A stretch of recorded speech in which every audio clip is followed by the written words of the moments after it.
저는 미혼모의 딸로 태어났습니다.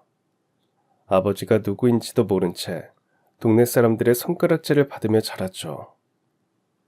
제가 태어난 동네는 좁디 좁은 시골이었고 누구네 집 숟가락 횟수까지 아는 동네에서 미혼모인 엄마와 아버지가 누군지도 모르는 저 같은 아이는 뒷담화의 단골 메뉴였으니까요. 초등학교 운동회 날이 아직도 선명하게 기억납니다. 릴레이 경주에서 넘어져 울고 있는 저를 안아주시는 어머니를 보며 누군가 이렇게 말하는 것을 들었습니다. 애가 아버지가 없어서 그런가 툭하면 울더라. 어린 마음에도 아버지 없는 아이라는 말이 상처가 되었습니다. 동네 아이들이 부모님께 들은 말들을 그대로 전하는 것도 가슴 아팠습니다. 윤지연이나 엄마, 이장님이랑 뭔가 있대. 나도 들었어. 어제 지연이네 집 앞에서 둘이 오래 얘기했대. 지연이 불쌍하다. 아빠도 없다며. 아이들의 수군거림이 제 귀 속에 독처럼 퍼졌고 제 청소년기를 갉아먹었습니다. 어머니는 그런 험담에도 꿋꿋하게 일하며 살아가셨지만 저는 참을 수가 없었습니다. 누가 어머니에 대해 험한 말을 하면 참지 못하고 주먹부터 나갔습니다. 그 때문에 교무실에 불려가는 일도 다반사였죠. 그때마다 어머니는 학교에 오셔서 죄송하다며 고개를 숙였습니다. 애비 없는 자식이라 가정교육이 엉망이야. 미혼모 엄마의 문제야 딸. 아휴, 어디 가서 지들끼리 살아야지.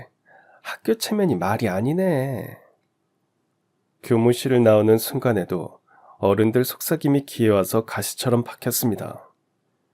그런 환경 탓에 저는 학창시절에 어머니에게 반항도 많이 하고 방황도 했습니다. 좋지 않은 친구들과 어울리려 나쁜 짓도 많이 했죠. 그러면 더더욱 동네 사람들은 저희 모녀를 보고 그 피가 어디 가냐며 뒷담화를 했습니다. 그런데 더 무서운 건 그런 말을 하는 사람들은 대놓고 욕을 하진 않았다는 것입니다. 마치 너희 같은 것들은 그냥 존재 자체가 죄라는 듯 웃는 얼굴로 속삭이며 뒤에서 칼을 꽂았다는 겁니다. 그게 더 치사하고 더 지독했습니다. 그런 동네 사람들의 비난과 손가락질에 지쳐 분노가 터져 오를 때면 어머니에게 내 아버지가 누구냐고 쏟아내듯 물어봤지만 매사 늘 당당하던 어머니는 그 질문에 대해서만은 묵묵부답이셨습니다. 어머니에게 내가 모르는 뭔가 나쁜 과거가 있고 그 나쁜 과거의 결과가 저라는 생각이 들었습니다. 그렇게 털어놓지 못한 과거와 동네 사람들의 수군거림, 저의 반항에 화병이 난 걸까요? 결국 어머니는 제가 고3 때 암 진단을 받으셨습니다. 그 소식을 듣는 순간 세상이 무너져 내리는 것 같았습니다. 동네에서 문제아로 소문난 저 때문에 어머니가 속을 끓이고 끓이다 병이 된 거 아닐까? 제 잘못 같았습니다. 아니, 누가 봐도 제 잘못이 맞았습니다. 저는 그제야 정신이 번쩍 들었습니다. 이 하늘 아래 가족은 어머니랑 저밖에 없었으니까요. 이대로 살다간 정말 어머니까지 잃고 혼자 남을 것 같아서 무서웠습니다. 그날부터 밤새워 공부하기 시작했습니다. 한 번도 제대로 책상에 앉아본 적 없던 제가 처음으로 교과서를 붙잡았습니다. 놀랍게도 공부를 안 해서 그렇지 머리는 나쁘지 않더군요. 남들 다 끝낸 문제집을 새벽까지 붙잡고 정신없이 달렸습니다. 결과는 생각보다 좋았습니다. 수도권 대학, 어머니가 원하시던 경영학과에 합격했습니다. 어머니도 항암 치료를 받으시며 괜찮다, 괜찮아질 거다라고 저를 안심시켜 주셨습니다. 그렇게 저는 이제 우리 삶도 조금씩 나아질 줄 알았습니다. 하지만 세상은 언제나 믿음을 배신하더군요. 저의 그 믿음은 오래가지 않았습니다. 제가 대학 졸업반이 되던 해, 어머니의 암은 다시 몸을 파고들었고 이번엔 정말 끝이었습니다. 어머니는 그렇게 제 졸업식을 앞두고 세상을 떠나셨습니다. 장례식장은 참 쓸쓸했습니다. 찾아오는 사람도 거의 없었습니다. 동네 이장님이랑 몇몇 이웃분들이 형식적으로 얼굴만 비췄을 뿐이었죠. 어머니는 이 마을에서 20년 넘게 살았지만 친구 하나 없었습니다. 예쁘장한 얼굴을 가진 어머니를 동네 사람들은 남자 꼬시는 여자, 여우 같은 여자라며 뒤에서 손가락질만 했습니다. 누구 하나 진심으로 다가오는 사람은 없었습니다. 장례를 치르고 텅 빈 집에 혼자 돌아왔을 때 결심했습니다. 이 마을을 떠나자. 어머니도 안 계신 이곳에 이제 더 이상 남아있을 이유가 없었습니다. 더는 이 지긋지긋한 과거에 발목을 잡히고 싶지 않았습니다. 다 잊고, 다 버리고, 새로운 곳에서 새로 시작하자고 스스로에게 다짐했습니다. 그렇게 짐을 싸고 있을 때였습니다. 항상 말도 없고 무뚝뚝하던 이장님이 집으로 찾아오셨습니다. 떠나려고?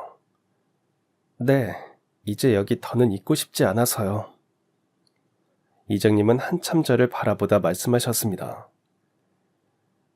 3년, 딱 3년만 내 밑에서 일해라. 그 말투엔 거절 따위 허락하지 않겠다는 단호함이 실려 있었습니다. 제가 왜요? 솔직히 이 마을도 사람들도 지긋지긋합니다. 이제 어머니도 안 계시는데 여기 있을 이유가 없어요. 저는 진짜 마을에 하루도 더 있고 싶지 않았거든요. 하지만 이어지는 이장님의 말씀에 저는 마을을 떠나는 것을 포기할 수밖에 없었습니다. 네 어머니 부탁이야. 네 엄마가 죽기 전에 나한테 그러더구나. 너 3년만 내 회사에서 일을 시켜달라고.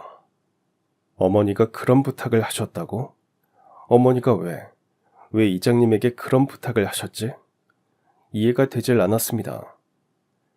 하지만 살면서 어머니의 선택이 틀렸던 적은 단 한 번도 없었습니다. 정말 어머니가 그런 부탁을 하셨다고요?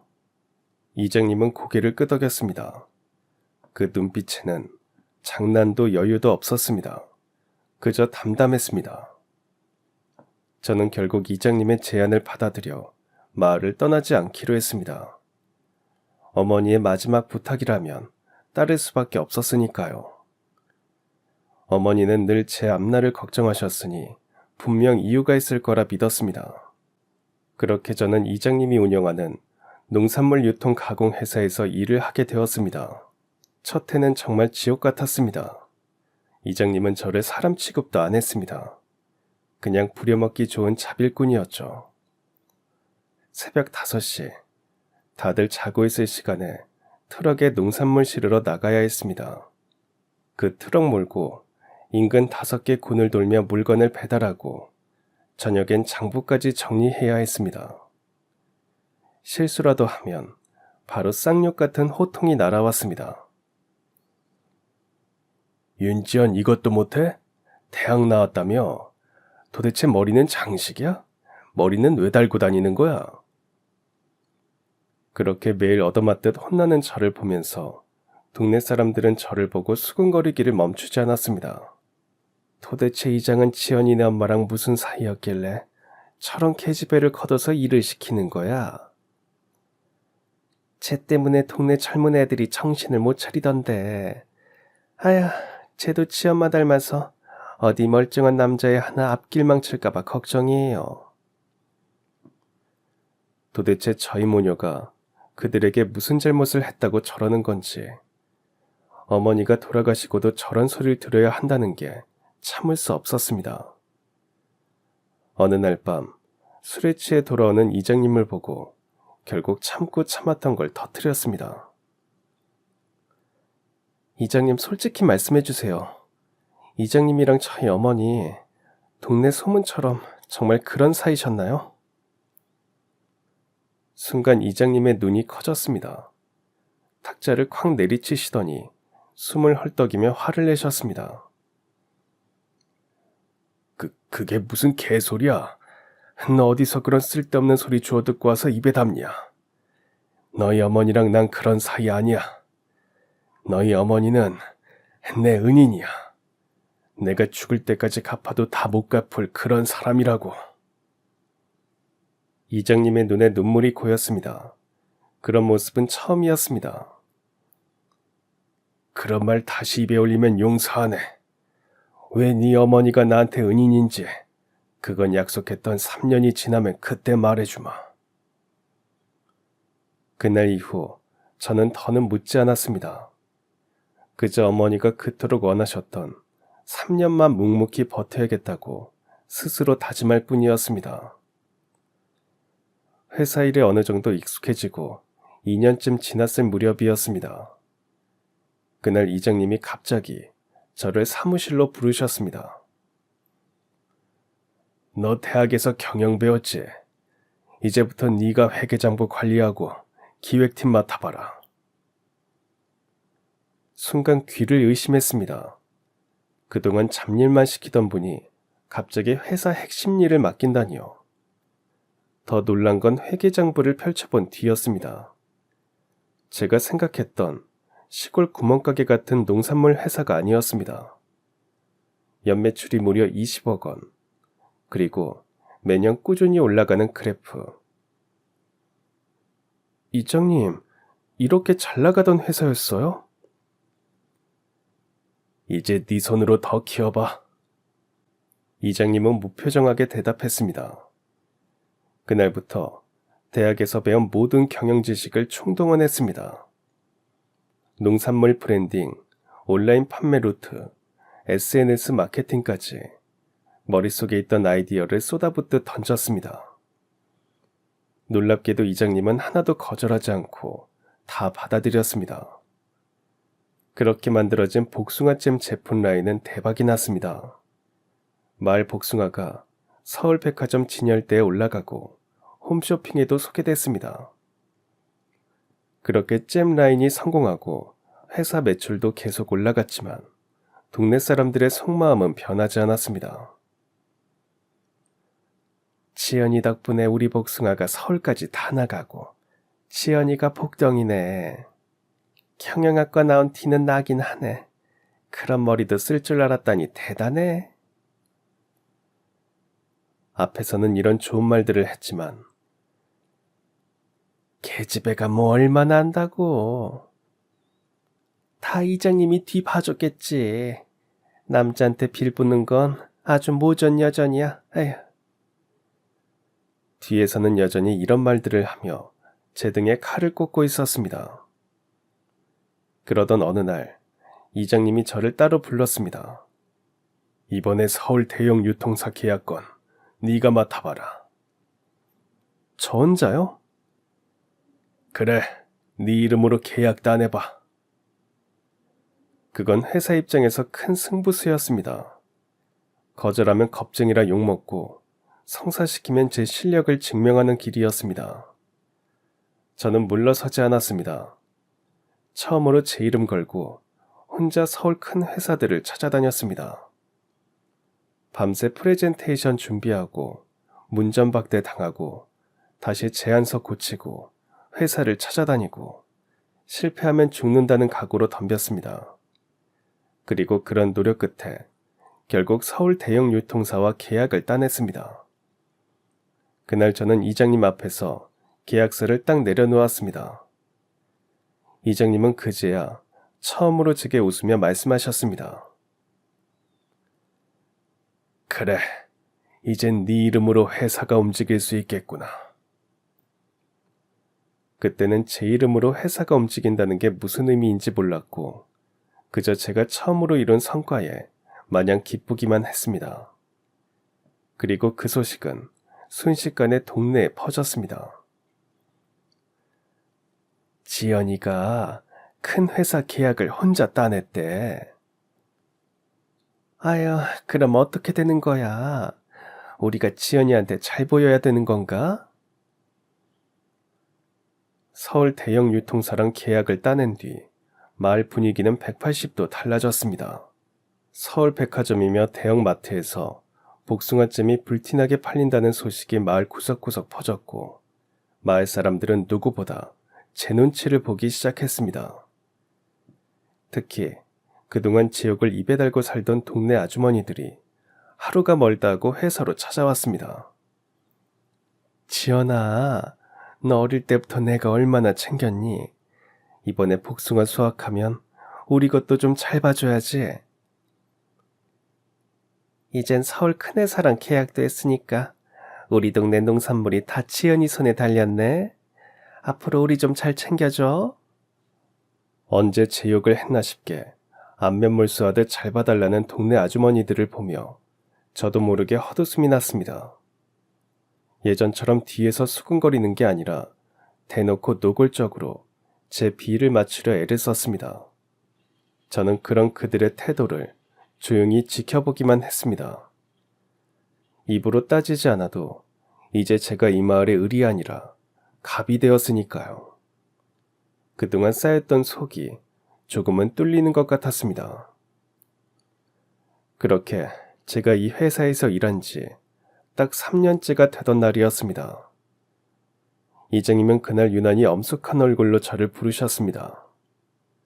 늘 무뚝뚝하고 묵직하기만 했던 그분의 표정에서 왠지 모를 결심 같은 게 느껴졌습니다. 지연아, 네가 이 회사에서 일한 지 벌써 3년이 되었구나. 내가 왜 너한테 3년 동안 이 회사에서 버티라고 했는지 이제는 얘기해 줄 때가 온 것 같구나. 그리고는 이장님은 저를 사무실 한가운데에 앉히더니 캐비넷에서 두툼한 서류 뭉치를 꺼내 책상에 내려놓으셨습니다. 그 서류엔 지금껏 본 적 없는 회사의 지분 구조가 적혀 있었습니다. 보면 알겠지만 이 회사는 사실은 네 어머니 거다. 순간 숨이 멎는 듯 했습니다. 그게 무슨 말씀이세요? 이장님 회사가 아니라 어머니 회사라뇨? 말 그대로야. 이 회사 지분은 모두 네 어머니 거야. 명의만 내 앞으로 해둔 것뿐이지. 진짜 주인은 처음부터 네 어머니였어. 그 말에 머리가 하얘졌습니다. 네 어머니가 여기 처음 왔을 때 임신 7개월이었다. 한밤중에 혼자 트럭 한 대 끌고 이 마을로 내려왔지. 이장님의 눈빛은 과거를 떠올리는 듯 어딘가 먹먹했습니다. 솔직히 처음엔 나도 네 엄마를 좋게 보지 않았다. 서울 깍쟁이처럼 생긴 아가씨가 남편도 없이 혼자 애를 임신해서 왔으니 다들 뒷말하기 딱 좋았지. 게다가 네 엄마가 좀 고하니 동네 남자들 눈 돌아가겠지 싶었고 혹시 사고라도 치지 않을까 걱정도 되고 그랬어.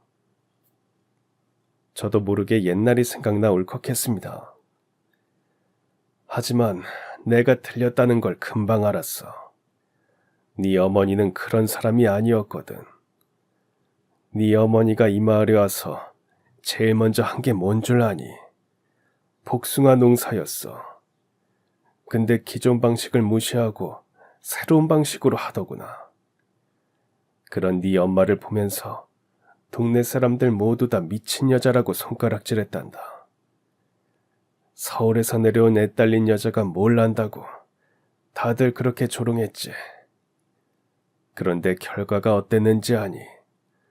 네 엄마만 그의 복숭아 값을 2배로 받았단다. 저는 숨을 삼켰습니다. 알고 보니 네 어머니가 서울에서 알아주는 식품회사 기획실 출신이었더라. 거기서도 능력 하나는 끝내준다고 소문난 사람이었대. 이장님의 목소리가 점점 더 낮고 깊어졌습니다. 그 이후 네 어머니는 마을 농산물 브랜드 키우고 직접 유통 시스템 만들어서 중간 마진 줄이고 농가 수입 늘리고 지금 우리 마을이 이렇게 잘 살게 된 것도 다 너희 어머니 덕이었단다. 하지만 어머니는 그 모든 공을 자신의 이름 대신 이장님의 이름으로 대신했다고 하셨습니다. 그런데도 네 어머니는 절대 앞에 나서는 걸 싫어했다. 사람들 앞에 서는 것도 자기 이름 걸고 뭘 하는 것도 일절 안 했어. 그래서 그 이후에 설립한 이 회사 명의도 내 이름으로 해달라고 했단다. 나는 그저 네 어머니 부탁을 들어줬을 뿐이야. 그제야 저는 왜 이장님이 늘 어머니와 함께 계셨는지 이해할 수 있었습니다. 내가 전에 네 엄마가 은인이라고 했지. 사실 네 엄마가 우리 마을에 왔을 때 내 인생은 끝장나 있었어. 투자를 잘못해서 빚더미에 허덕이고 앞날이 깜깜했지. 정말 진심으로 죽으려고 했어. 내 손으로 내 목숨 끊으려고. 그 순간 이장님은 눈을 질끈 감았습니다. 차마 꺼내기 싫었던 말을 억지로 쥐어짜듯 꺼냈습니다. 그런 나를 네 엄마가 발견하고 살렸어.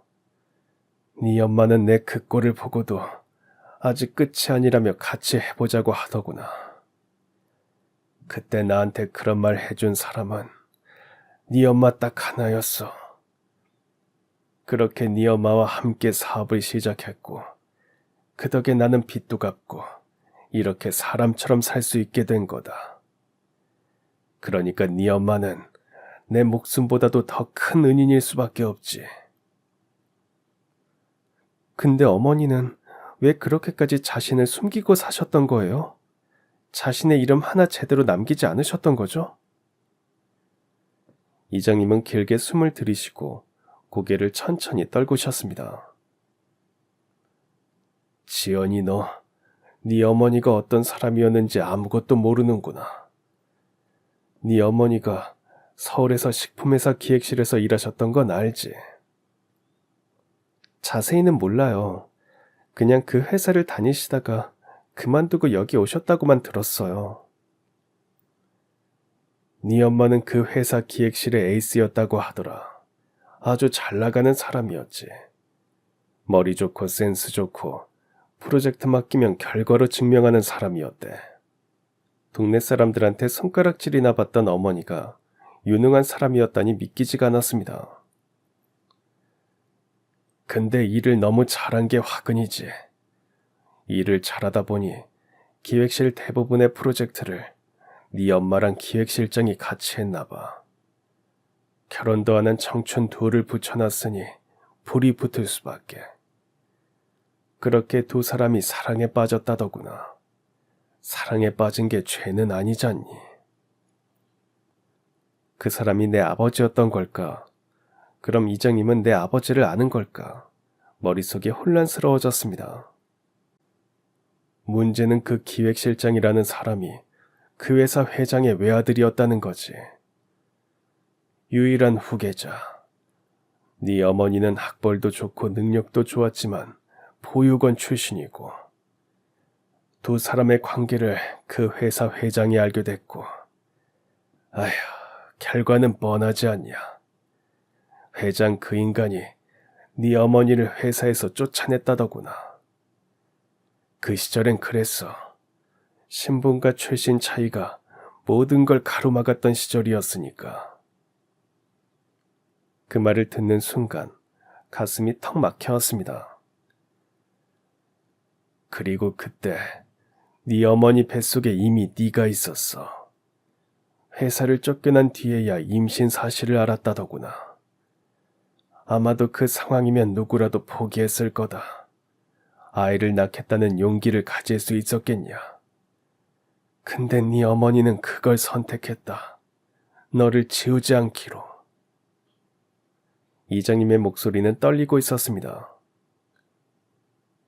그렇게 세상 모든 걸 내려놓고 네 어머니는 혼자 널 낳고 키웠어.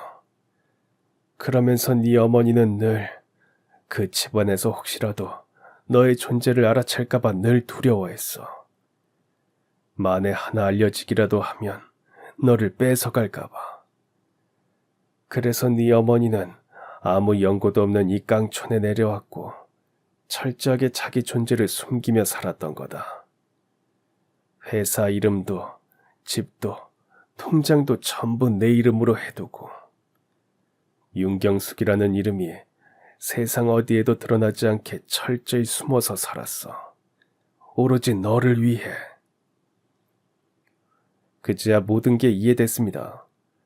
왜 어머니가 세상과 단절하고 작은 마을에서 누구 하나 믿지 않고 살았는지, 왜 이장님 뒤에 숨어 살았고 늘 그림자처럼 살았는지, 전부 저 때문이었습니다. 그제야 어머니의 무게를 진짜로 제 어깨 위에 느꼈습니다. 그런데 엄마는 왜 돌아가시는 순간까지 저에게 회사나 이런 사실을 숨기신 거예요? 지연아, 네 어머니는 네가 상처받을까봐 마지막까지도 걱정하셨어. 이장님의 목소리는 늘 그랬듯 담담했지만 그 안엔 어머니를 향한 오랜 미안함과 존경이 깊게 배어 있었습니다. 생전에 네 어머니는 항상 그러셨다. 네가 아무것도 모른 채 회사를 물려받으면 회사도 망하고 네 미래도 힘들어질 거라고. 네가 밑바닥부터 회사 일을 배워서 사람들 눈치 안 보고 스스로 제 이름으로 설 수 있게 만들어 달라고. 그게 너희 어머니가 죽기 전에 나한테 남긴 마지막 부탁이었다. 저는 아무 말도 할 수 없었습니다. 지난 3년간의 일들이 주마등처럼 스쳐가며 이장님과 모든 상황들이 이해가 되었습니다. 왜 그렇게 나를 자빌꾼처럼 굴리셨고 회사의 핵심 회계장부에 기획실까지 넘기셨는지, 왜 어머니가 그토록 철저하게 자신의 이름을 감추셨던 건지, 그 모든 건 저를 사람으로 세우기 위해서였습니다. 내가 무게도 책임도 제대로 질 수 있는 사람이 될 때까지 세상의 바닥부터 모든 걸 내 힘으로 겪게 하려던 어머니의 치밀하고도 애틋한 배려였던 것입니다. 지연아, 네 어머니는 그 마지막 순간까지도 네 걱정뿐이셨어. 그래도 네가 뒤늦게 정신을 차린 덕분에 네 어머니가 많이 안심하시고 돌아가셨어. 그 말을 듣는 순간 내가 어머니에게 얼마나 철없고 무심한 딸이었는지를 처절하게 깨달았습니다. 저는 그 자리에서 고개를 숙이고 혼자 조용히 오랫동안 울었습니다. 참으려 해도 도저히 참을 수가 없었습니다. 그럼 제 아버지는요? 이장님은 제 아버지가 누구신지 아세요? 저도 모르게 평생 가슴속 깊이 묻어두었던 질문이 입 밖으로 터져나왔습니다. 이장님은 잠시 제 눈을 바라보더니 조용히 고개를 끄덕이셨습니다. 그래, 네 어머니가 돌아가시기 전에 너희 아버지가 누군지 내게 알려주셨다. 저는 아직도 놀랄 일이 남아있다는 사실에 놀라서 숨을 삼켰습니다. 어떻게 이장님이... 아니, 엄마가 저한테 이러실 수 있어요. 그동안 제가 애비 없는 자식이라고 손가락질 당해서 얼마나 괴로워했는지 아시면서. 네 어머니는 네가 스스로 이 회사의 주인이 될 자격을 갖춘 후에 알려주라고 하셨어. 괜히 네가 그 이름에 기대거나 흔들릴까봐 걱정하셨단다. 그래서 꼭 네 힘으로 네가 일어서면 그때 다음에 알려주길 원하셨어. 그제야 이장님이 왜 지금까지 아무 말 없이 묵묵히 버티고 계셨는지 이해가 됐습니다. 그리고 아버지라는 사람은 버젓이 살아있으면서 왜 우리를 찾지 않았는지 원망스러웠습니다. 얼마 전에 네 아버지에게 연락을 했다. 네 아버지는 네 어머니와 헤어진 그날 이후 바로 해외 지사로 발령이 났었대. 해외에 가서도 꾸준히 너와 네 엄마를 찾았었는데 결국 못 찾았대. 절망감에 그 후로 한 번도 한국에 돌아오지 않았더구나. 당연히 너의 존재는 모르고 있었어.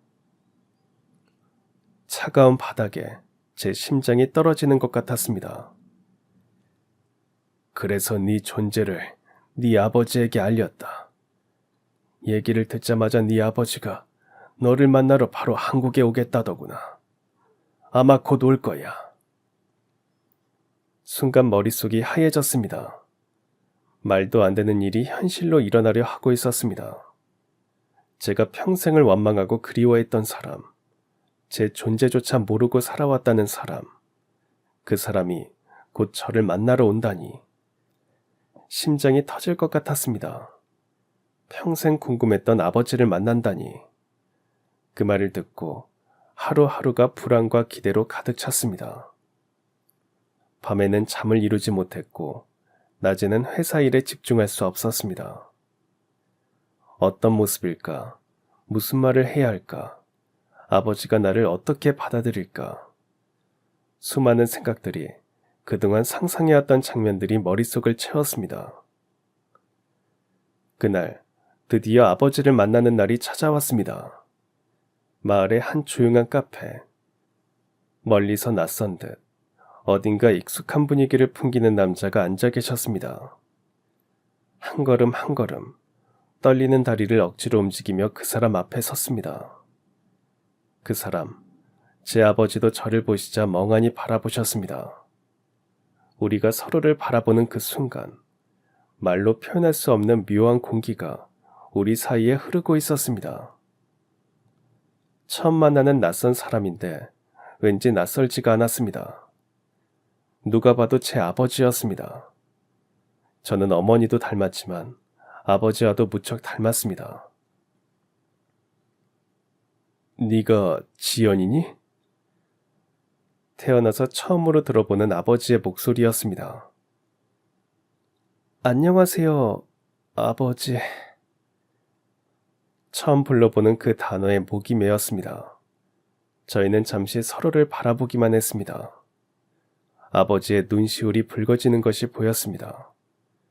실제로 만나니 말문이 막혔습니다. 어떤 말을 해야 할지 모르겠는데 아버지가 먼저 입을 열었습니다. 경숙이를 많이 닮았구나. 어머니 이름을 부르는 목소리에 진심이 묻어났습니다. 그 목소리에서 27년의 그리움이 느껴졌습니다. 어머니 이야기는 들으셨죠? 아버지가 고개를 숙였습니다. 이장님께 들었어. 내가 정말 늦었구나. 그러더니 갑자기 고개를 들어 저를 바라보았습니다. 아버지의 눈에는 후회와 슬픔이 가득했습니다. 나 때문에 네 어머니와 네가 그런 고생을 했다니 도저히 용서할 수 없는 일이야. 나는 아무것도 몰랐어. 경숙이가 임신한 사실도 네가 태어난 것도. 부모님이 우리 관계를 알고 갑자기 나를 해외로 발령내버렸거든. 그리고 경숙이가 일방적으로 연락을 끊어버려서. 아버지의 목소리가 흔들렸습니다. 수십 년간 묻어두었던 감정이 올라오는 듯 했습니다. 수십 번 전화했는데 번호가 바뀌었더구나.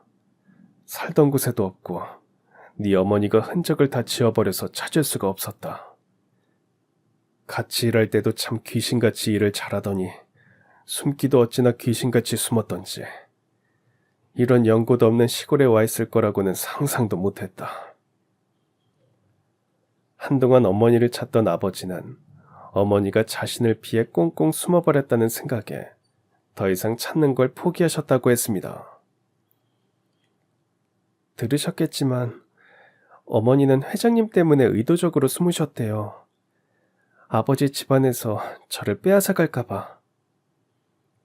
아버지는 쓴웃음을 지었습니다. 그래, 우리 부모님이라면 충분히 그랬을 거야. 특히 내 아버지는 자기밖에 모르는 고집불통인 사람이니까. 아버지는 잠시 침묵했습니다. 카페에 잔잔한 음악만이 흐르는 가운데 저희는 서로를 알아가는 시간을 가졌습니다. 네 엄마와 그렇게 헤어진 후에 해외에서만 살았어. 부모님은 결혼하라고 성하셨지만 안 했지. 그게 내가 할 수 있는 유일한 반항이었다. 그렇게 외국에서 평생 부모님도 안 보고 살 생각이었어. 네가 있는 줄 알았다면 한국에 더 빨리 들어왔을 거다. 그러더니 갑자기 아버지는 자리에서 일어나 제 앞에 무릎을 꿇으셨습니다. 카페에 있던 다른 손님들이 저희를 쳐다보기 시작했지만 그는 아랑곳하지 않으셨습니다. 지연아, 나를 용서해 줄 수 있겠니? 지난 27년 동안 네 곁에 없었던 것, 너희 어머니 곁에 없었던 것, 내가 있었다면 너희가 그런 고통을 겪지 않았을 텐데. 아버지의 눈에서 눈물이 흘러내렸습니다. 제 눈에서도 눈물이 흘렀습니다. 이 순간을 얼마나 기다려왔는지 모릅니다. 아버지를 원망했던 마음이 어디론가 사라졌습니다. 일어나세요, 아버지. 어머니는 아버지를 원망하지 않으셨어요. 그저 저를 지키고 싶으셨던 것뿐이에요. 아버지는 천천히 일어나 다시 자리에 앉으셨습니다. 지연아, 늦었지만 이제라도 내가 네 아버지 노릇을 할 수 있게 해주겠니? 아버지는 조심스럽게 제 손을 잡으며 물으셨습니다. 마치 지금 이 순간 이 손을 놓치면 다시는 붙잡을 수 없다는 듯이요. 마음이 복잡하게 요동쳤습니다. 저는 아버지의 손을 조심스럽게 맞잡았습니다. 아버지, 저는 아버지가 어떤 분인지 평생 상상만 했어요. 어머니는 절대 얘기해주지 않으셨거든요. 사람들이 아버지 없는 자식이라고 할 때는 원망스럽기도 했지만 대체적으로는 늘 아버지가 보고 싶었어요. 그런데 지금 이렇게 아버지를 직접 만나 뵈니 제가 무슨 말을 해야 할지도 잘 모르겠습니다. 아버지의 눈동자가 젖어들었습니다. 그래, 그럴 거야. 너무 늦었으니까. 내가 너무 미안하구나. 저는 고개를 조용히 저었습니다. 근데 한 가지는 확실해요. 어머니는 아버지에게 부끄러울 만한 일을 한 게 아무것도 없다는 거. 그래서 저는 어머니처럼 강한 사람이 되고 싶어요. 어머니가 남기신 회사도 계속 키워가고 싶습니다. 그게 제가 해야 할 일인 것 같습니다. 아버지는 제 말을 들으시고 한참 침묵하셨습니다. 그리고 천천히 고개를 끄덕이셨습니다. 그래, 네 엄마는 정말 대단한 사람이었어. 사랑하지 않을 수 없는 여자였지. 여기 와서도 얼마나 당당하고 멋지게 삶을 꾸려왔는지 이장님께 다 들었다. 네가 네 엄마를 쏙 빼닮은 것 같아 다행이구나. 정말 다행이야. 저는 작게 웃으며 말씀드렸습니다. 어머니 딸이니까요. 그리고 이제는 아버지 딸이기도 하니까 지켜봐 주세요. 어머니가 남기신 회사를 지키고 더 멋지게 키우는 모습을요. 아버지의 딸이라는 제 말에 아버지는 순간 울컥하셨습니다. 그렇게 우리는 우리의 만남을 서두르지 않았고 담담했지만 서로의 시간을 조심스럽게 하나씩 풀어나갔습니다. 그리고 저는 어머니가 남겨주신 길을 제 힘으로 묵묵히 걸어가기로 다시 한번 다짐했습니다. 그렇게 아버지를 만나고 이장님의 도움을 받아 어머니의 회사를 제대로 제 손으로 물려받기 위한 절차를 하나하나 밟아가던 중이었습니다. 어느 날 서울에서 아버지께서 노부부를 모시고 마을로 찾아오셨습니다. 처음 보는 얼굴들이었지만 어딘가 낯설지 않은 느낌이 있었습니다. 그분들은 아버지의 부모님, 그러니까 제 조부모님이셨습니다. 제 어머니 아버지를 갈라놓으신 분들, 제 어머니를 미혼모로 만든 원흉들이었죠. 아버지께서 저를 두 분 앞에 조심스럽게 세우고 말씀하셨습니다. 어머니 아버지, 이쪽은 제 딸 윤지연입니다. 그 순간 할아버지라는 사람의 얼굴이 찌푸려졌습니다. 윤지연이라니, 호적 정리부터 해야겠구나. 이지연으로 바로 바꾸도록 해라. 네. 그건 지연이와 상의해서 차차 정리하겠습니다. 아니, 그걸 뭘 차차... 네 마음대로 해라. 아휴. 할아버지는 모든 게 못마땅한 듯했고 날카로운 시선으로 저를 바라보셨습니다. 그래, 네가 민준이 딸이구나. 그 말투에는 환영도 인정도 없었습니다. 그저 사실을 확인하는 듯한 냉랭한 어투였습니다. 할머니는 형식적으로 제 손을 잡으셨습니다. 이렇게 손녀가 버젓이 있는 줄 알았으면 진작 찾을 걸 그랬구나. 말씀은 그렇게 하셨지만 그 손끝에서는 온기도 진심도 느껴지지 않았습니다. 그래서 대학은 어디 나왔고 회사 경력은? 네가 맡고 있다는 회사, 그게 얼마나 되는 규모인지 알고는 있나? 마치 가족이 처음으로 상봉하는 자리가 아니라 면접장에서나 이루어질 법한 대화였습니다. 두 분은 제 존재를 손녀가 아닌 한 명의 심사 대상으로 대하셨을 뿐이었습니다. 할머니 역시 옆에서 고개만 끄덕이실 뿐 저에게 손녀를 대하는 듯한 말 한마디 없으셨습니다. 저는 속으로 끓어오르는 분노를 참고 그 모든 질문에 담담하게 조목조목 대답해드렸습니다. 어머니가 자식 교육을 잘못했다는 이야기를 듣게 할 수는 없었으니까요. 이 마을에서 자랐습니다.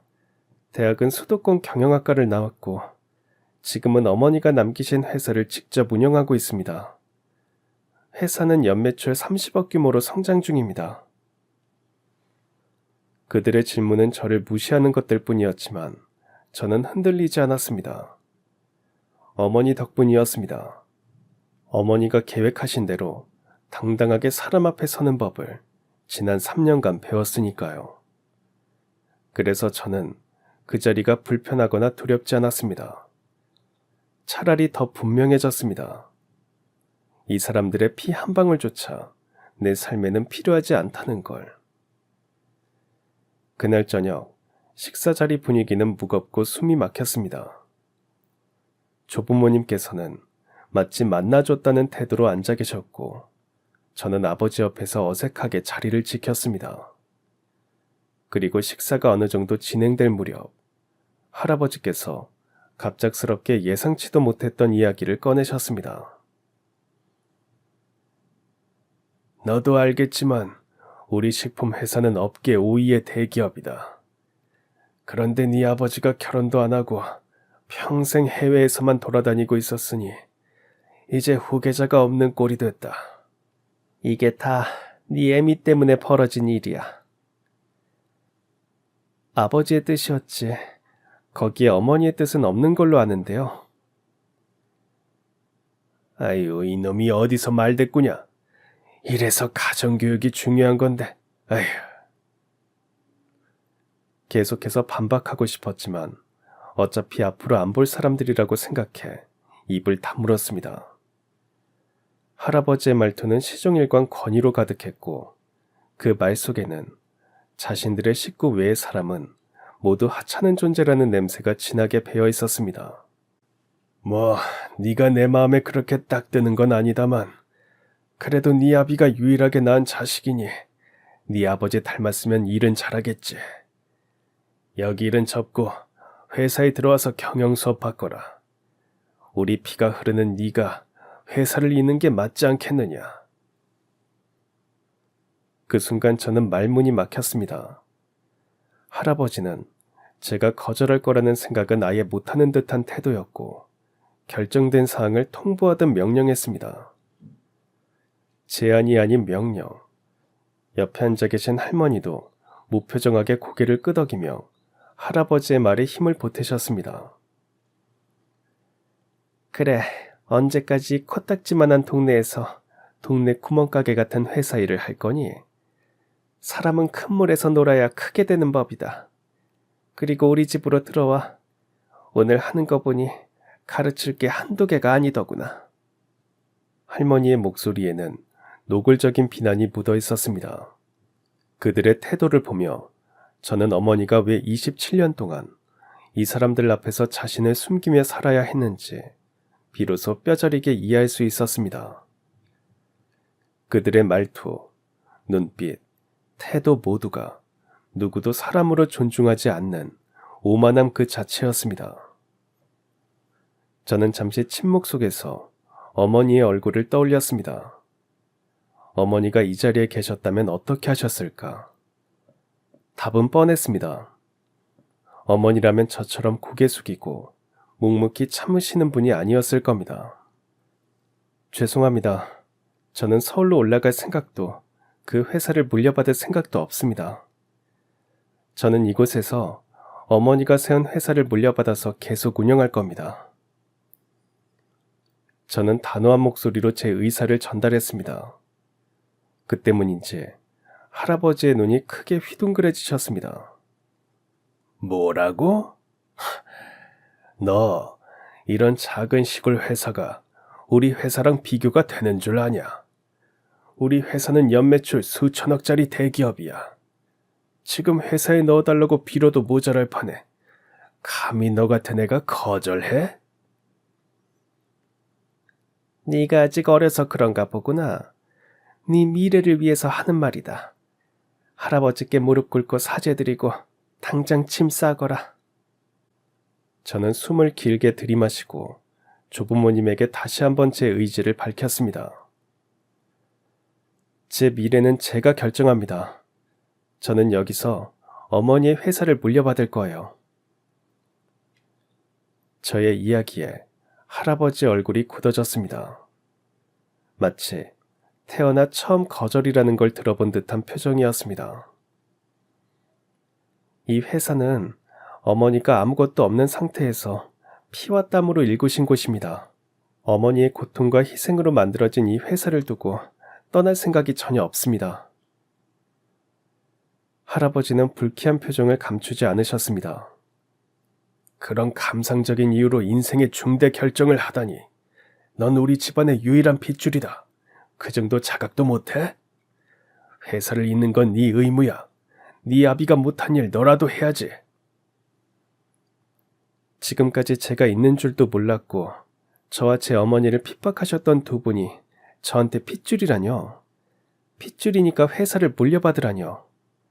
저는 두 분 같은 가족을 둔 적이 없습니다.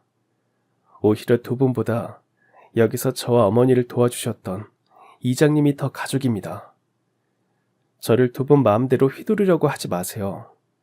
제 어머니가 그렇게 가르쳤고 저는 어머니의 뜻을 따르는 게 맞다고 생각해요. 제 생각은 확고하니 이제 두 분은 돌아가시고 다시는 저를 찾지 마세요. 그때 할머니가 차갑게 끼어들었습니다. 윤경숙이 뭐 그렇게 대단한 여자였다고. 부모도 없는 보육원 출신 주제에 내 아들을 꼬드겨서 너를 몰래 임신했어. 게다가 우리도 모르게 너를 낳아 길렀고. 결국 그 여자 때문에 내 아들은 평생 결혼도 못하고 이 꼴이 됐는데 어디서 감히 그런 소리를 해. 이 모든 게 네 애미 때문에 벌어진 일이니 네가 들어와서 모두 다 갚아. 그 말을 듣는 순간 온몸이 뜨거워졌습니다. 분노가 차올랐지만 간신히 이를 악물고 참았습니다. 손톱이 손바닥을 파고들 정도로 주먹을 세게 쥐었습니다. 어머니는 제가 가장 존경하는 분입니다. 어머니는 혼자서 저를 키우셨고 누구의 도움도 없이도 사업을 이만큼 일구셨습니다. 그런 분의 이름을 더럽히지 마십시오. 저는 한 글자 한 글자 또박또박 힘주어 말했습니다. 더는 이 사람들에게 져주지도 기죽지도 않겠다고 다짐했습니다. 그때 내내 아무 말 없이 저와 조부모 사이에서 앉아만 계시던 아버지가 말을 꺼내셨습니다. 아버지의 목소리는 차분했지만 단호했습니다. 어머니 아버지, 지연이의 결정을 존중해 주세요. 경숙이는 제가 사랑했던 사람이었습니다. 그리고 지연이는 그녀의 딸이자 제 딸입니다. 더 이상 아버지 어머니 때문에 제 인생을 망치고 싶지 않아요. 지난 세월로도 충분하지 않습니까? 할아버지는 아버지의 말씀에 크게 분노하며 자리에서 벌떡 일어나 소리쳤습니다. 이 모든 게 네 놈이 모자란 탓이다. 그깟 계집애가 뭐라고 여자 치마 폭에 쌓여서 정신을 못 차리더니 집안에 도움되는 여자랑 결혼해서 후사를 이으라는 내 말도 안 듣고 해외에서 27년을 버티다가 이제야 들어와서 갑자기 딸이 있다고 하지를 않나. 아휴, 그래도 좀 모자라도 우리 핏줄이니까 우리 집안에 받아주겠다고 했더니 뭐? 이제 와서 제 뜻대로 하게 두라고? 너는 지금 이게 말이 된다고 생각하나? 식사 자리는 완전히 엉망이 되었습니다. 하지만 저는 흔들리지 않았습니다. 어머니의 딸답게 당당하게 말했습니다. 저는 제 어머니 윤경숙 씨의 딸 윤지연으로 살겠습니다. 죄송합니다만 이지연으로 이름을 바꾸지도 않을 거고요. 아버지의 회사에는 전혀 관심이 없습니다. 해바라기 농업회사는 어머니의 꿈이었고 이제는 제 꿈입니다. 할아버지는 자리에서 벌떡 일어나셨습니다. 그의 얼굴은 분노로 일그러졌습니다. 이런 막대 먹은 것 같으니라고 우리가 얼마나 큰 기회를 주려고 했는데 네가 그 고집을 꺾지 않으면 우리 집안과는 인연을 끊을 수밖에 없다. 저는 담담하게 대답했습니다. 네, 저도 바라는 바입니다. 오늘 이후로는 서로 안 보고 사는 게 서로 좋을 것 같아요. 두 분 없이도 저는 잘 살아왔으니까요. 할아버지는 아버지를 향해 손가락을 겨누셨습니다. 마지막 통첩을 하는 듯한 목소리였습니다. 네 딸이 우리 회사로 오지 않으면 너도 이제 더 이상 우리 아들이 아니다. 네 딸을 회사로 데리고 오기 전까지는 너도 회사에 나올 생각하지 말아라. 식당에 무거운 침묵이 내려앉았습니다. 아버지는 잠시 침묵하셨습니다. 그리고 천천히 저를 바라보셨습니다. 아버지의 눈에는 결단이 서려 있었습니다.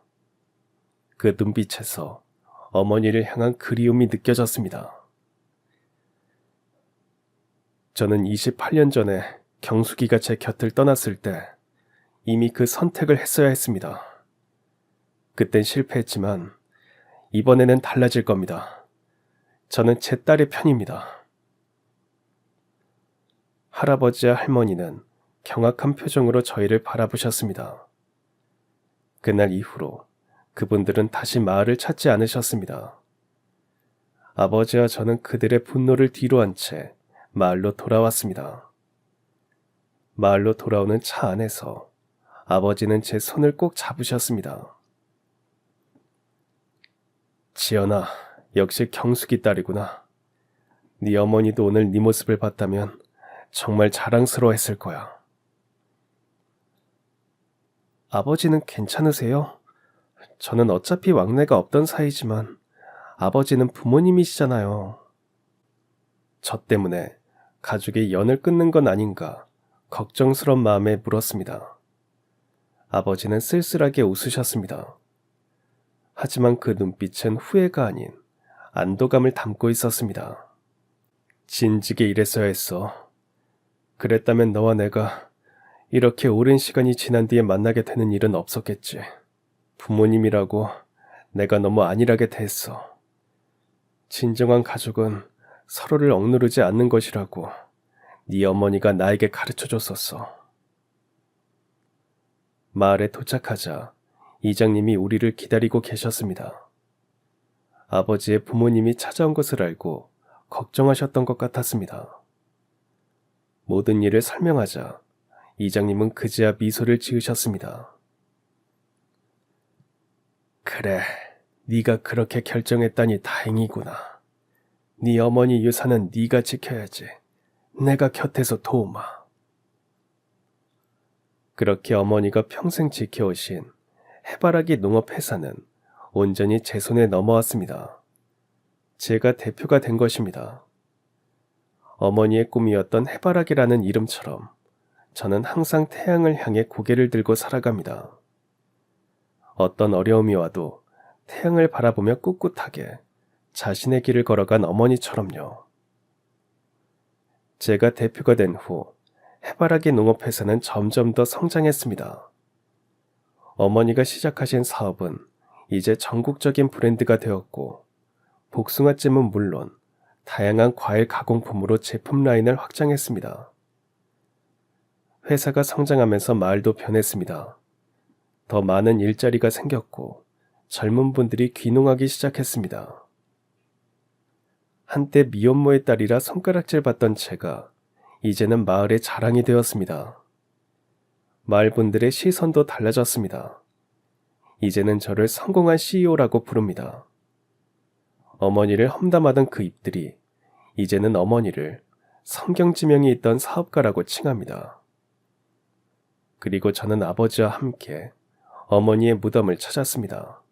달빛 아래 그곳에 해바라기 한 송이를 심으며 마음속으로 어머니께 말씀드렸습니다.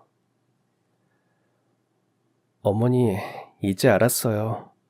어머니가 얼마나 강하신 분이었는지. 저도 어머니처럼 살아갈게요. 해바라기는 어둡고 긴 밤이 지나면 다시 동쪽에서 떠오르는 태양을 향해 고개를 들듯 저는 어머니의 뜻을 이어받아 앞으로도 계속 나아갈 것입니다. 그것이 어머니가 저에게 남겨주신 진정한 유산이니까요. 이제 저에게는 어머니의 사랑, 어머니의 꿈, 그리고 어머니의 용기가 있습니다. 그리고 비로소 만난 아버지까지 더 이상 부러울 것이 없습니다. 해바라기처럼 당당하게, 어머니처럼 강인하게 저는 제 길을 걸어갈 것입니다. 어머니가 남겨주신 것은 단순히 회사가 아니었습니다. 어떤 역경 속에서도 꿋꿋하게 자신의 신념을 지켜나갈 수 있는 용기였습니다. 어머니의 그 가르침을 가슴 깊이 새기며 저는 매일 아침 해바라기처럼 태양을 향해 고개를 듭니다. 어머니 지켜봐 주세요. 당신의 딸이 당신의 꿈을 이어가고 있습니다. 그럼 지금까지 사연 들어주셔서 감사합니다. 사연이 재밌으셨다면 구독과 좋아요 부탁드려요. 감사합니다. 안녕히 계세요.